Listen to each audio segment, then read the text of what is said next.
How you doing, guys? I hadn't done this in a long time, but I just decided that it was time to come back. It was time to come back with another bonus episode of Backlicks in a podcast. See, what happened is that there's a movie that came out that I wanted to see, and I saw it, and I got so excited about it. I needed to come home and record my impressions on it. So I'm about to give you my impressions of The Fall Guy.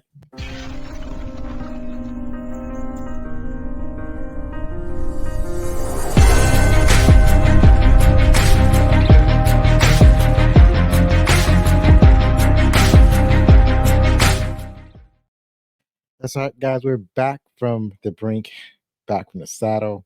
And I'm your host, Zoe, that's CEO or ZO for those of you living outside of the United States. And this is bonus episode number 26.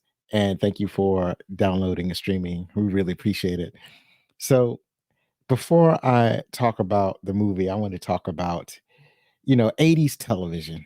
So, 80s television, they had a lot of they had a lot of like detective shows and shows that where they solved mysteries, and it's like everybody is kind of getting into the act of solving mysteries. So it you would have like a television mystery writer or just a regular novel mystery writer solving mysteries, or you have offense attorneys solving crimes, or medical doctors solving crimes, or dudes with high-tech cars solving crime, or good old boys solving crime, or mercenaries solving crime, or stunt performers solving crime. It's like no matter what type of occupation that you were into back in the 80s, you were probably solving some kind of crime, you were solving a mystery, and that was entertainment in the 80s.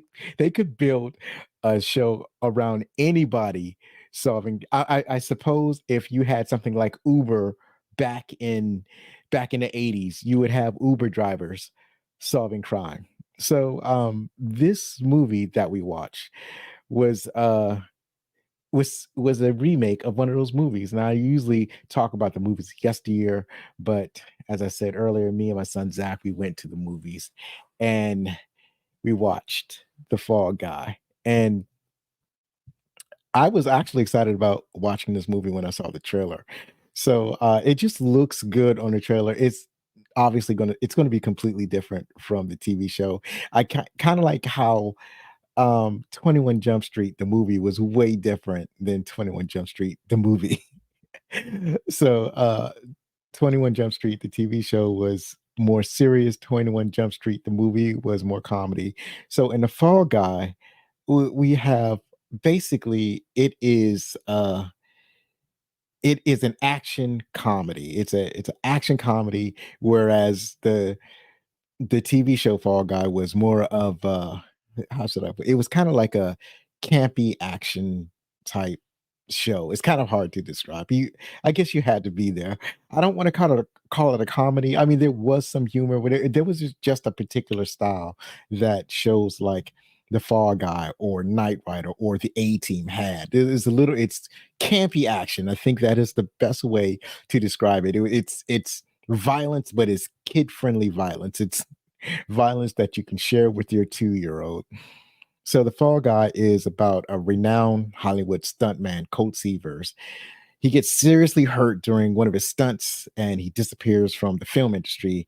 A year later, he's coaxed into returning to stunt work and a chance to reconnect with his one time love interest, but something goes horribly wrong. Actually, a lot of things go horribly wrong. So um, this movie is starring Ryan Gosling as Cole Seavers. Cole Seavers was the character that was originally played by Lee Majors. I think that is the only character from the TV show that returns. I'm not sure. It's been a long time since I've watched the show. I remember I used to watch it religiously, but I don't think any of these other characters in this movie ever had an appearance in the TV show. So Emily Blunt played Judy Moreno. Aaron Taylor Johnson played Tom Ryder. Hannah Waddington or Waddingham played Gail Mayer. Stephanie Sue played Alma Milan. Winston Duke played Dan Tucker. Ben Knight played Dressler, and Zara. I don't know how to say this name. I should have thought about this when I started this show. Zara Markales plays Venti Kushner. And there are obviously a lot of other talented actors in there, but these are the characters that kind of left an impression on me as I left the theater. This was directed by David Leitch. He also directed Bullet Train, John Wick, and Atomic Blonde, and a lot of other action movies. And here's the thing, um, this is in the same vein as I think Bullet Train is, as I it has the same type of action as John Wick, maybe not as much gunfire, not the fancy uh gun gun fu, I guess you would call it, but there's the action and the stunts in this movie are definitely impressive. It was written by Drew Pierce and Glenn A. Larson. Glenn A. Larson gets credit because he uh, obviously was the original creator of the Fall Guy TV show and many TV shows from the 1980s. And he's responsible sort of for that formula of regular person solving crime. You have the music by Dominic Lewis, and it was just a great. There were great song selections in in the movie, and I love the way they worked a lot of the music into the movie. It kind of reminded me how they worked the music into Guardians of the Galaxy, so that was great. So here's some of my impressions of this movie. It was a crispy sweet bacon of action comedy that's wrapped around the dog medicine that is a love story. Now I know that sounds horrible, but if you go see the movie, you know why I said it that way. Basically, it's a nice, tasty treat on the outside with a nice medicine for your soul on the inside. And it was beautifully shot. It had an exciting action. It was so many jokes, so many sight gags, so many interesting choices. There was great chemistry between the leads, between especially between Emily Blunt and Ryan Gosling and Duke. And there are a lot of inside references to the original TV show. And I mean everything from like sound effects to the type of the truck makes a reappearance.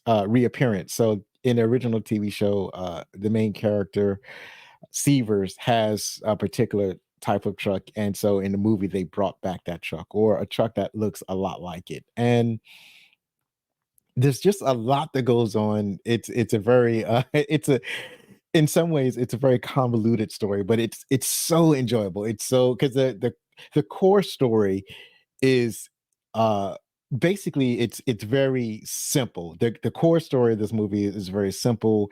It's basically a straight line from A to B, and then wrapped around the core story is this action comedy that's just is just fun. It just so much happens, and I don't know how to impress you about or make an impression upon you about how much fun we had in the theater. I laughed out loud several times at the joke. I mean, it's it's a weekday, so there weren't too many people in the theater. Maybe there was like one other couple in the theater besides me and Zach, but that uh so I was able to laugh without feeling ashamed about how hard I was laughing. I guess I can put it that way.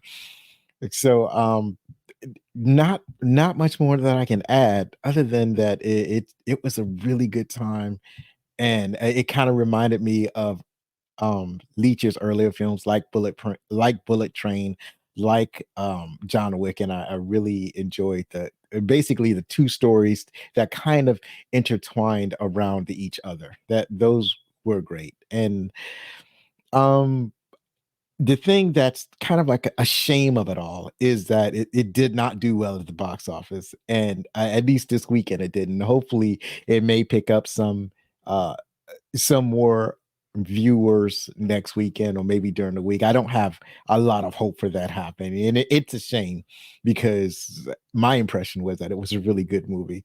So if you get a chance, if you missed it, go ahead and try to check that out. So those are my impressions of the Fall Guy. I can't I would have to see it again. I don't know. I'll probably wait for it to start streaming, but I would definitely have to see it again. So I hope you get a chance to check it out. The recommendation comes from me. I ain't gonna front.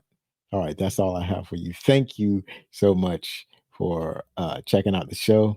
Please like and subscribe. Check out the podcast. All the stuff that people normally say at the end of a video. Thanks a lot, and have a great one.